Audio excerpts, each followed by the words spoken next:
शेर सिंह राणा और पंकज सिंह का जन्म 17 मई 1976 में तब के उत्तर प्रदेश यानी आज के उत्तराखंड के रुड़की में हुआ था।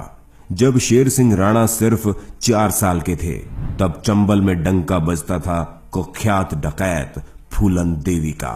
1980 के दशक के शुरुआत में चंबल के बीहड़ों में फूलन देवी दहशत का दूसरा नाम थी। आज भी चंबल के लोग फूलन देवी का नाम सुनकर सिहर उठते हैं।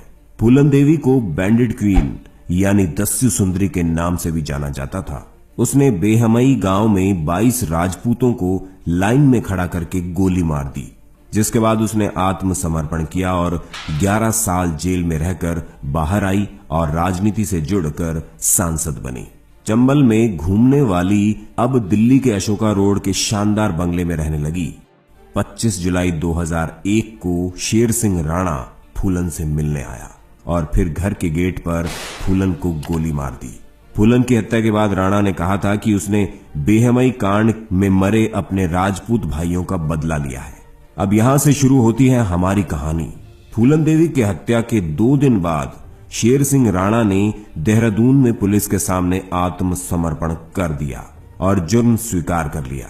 केस चलने तक अदालत ने शेर सिंह को तिहाड़ जेल में भेज दिया। तिहाड़ जेल में करीब 2.5 साल रहने के दौरान राणा ने कहा था कि तिहाड़ की सलाखें उसे ज्यादा दिनों तक नहीं रोक पाएंगी, और हुआ भी ऐसा। समय ने करवट ली और लगभग 3 साल बाद 17 फरवरी 2004 को राणा फिल्मी अंदाज में तिहाड़ जेल से फरार हो गया। तिहाड़ जैसे अति सुरक्षित जेल से किसी कैदी का फरार हो जाना अपने आप में बड़ी बात थी, इसलिए राणा एकाएक फिर सुर्खियों में आ गया। उस दिन उत्तराखंड पुलिस की वर्दी में 3 अज्ञात लोग तिहाड़ जेल पहुंचे थे।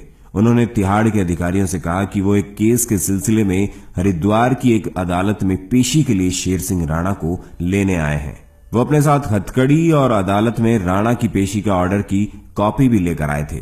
तिहाड़ के अधिकारियों ने ऑर्डर की कॉपी देखी और फिर शेर सिंह राणा को बैरक से निकालकर उन फर्जी पुलिस वालों यानी कि शेर सिंह राणा के साथियों को सौंप दिया, जो राणा को वहां से लेकर चले गए। बाद में जब मामले का खुलासा हुआ तो पूरे तिहाड़ जेल के साथ ही पूरे देश में हड़कंप मच गया था।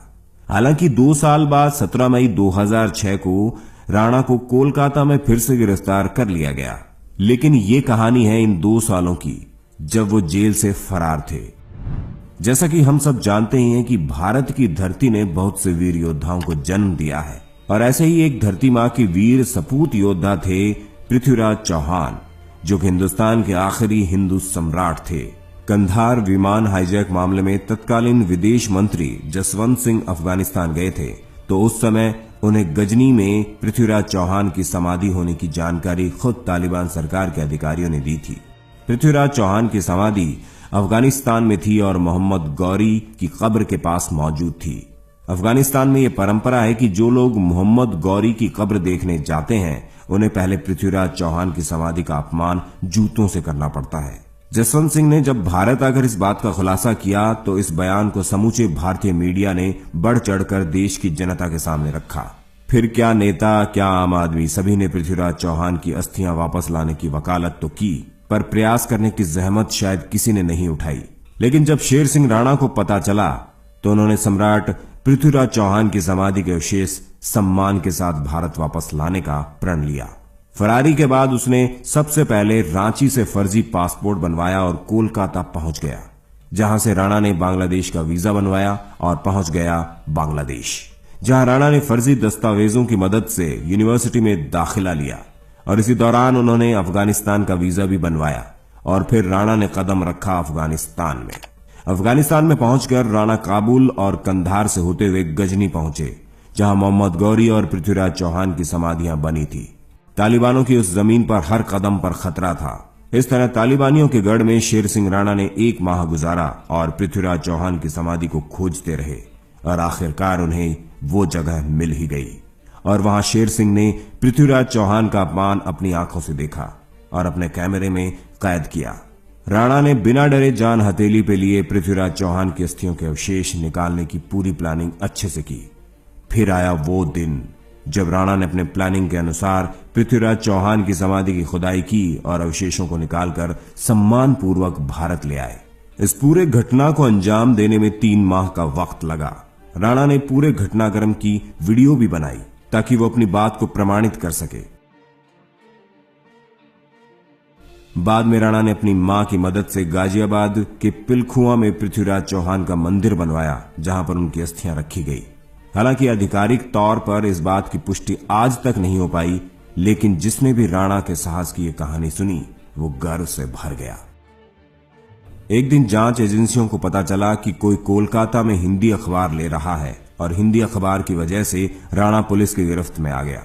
2006 में कोलकाता के गेस्ट हाउस से दिल्ली पुलिस ने उन्हें गिरफ्तार कर दोबारा तिहाड़ भेज दिया, जहां पर उन्होंने जेल डायरी तिहाड़ से काबुल कंधार तक नाम की एक किताब लिखी।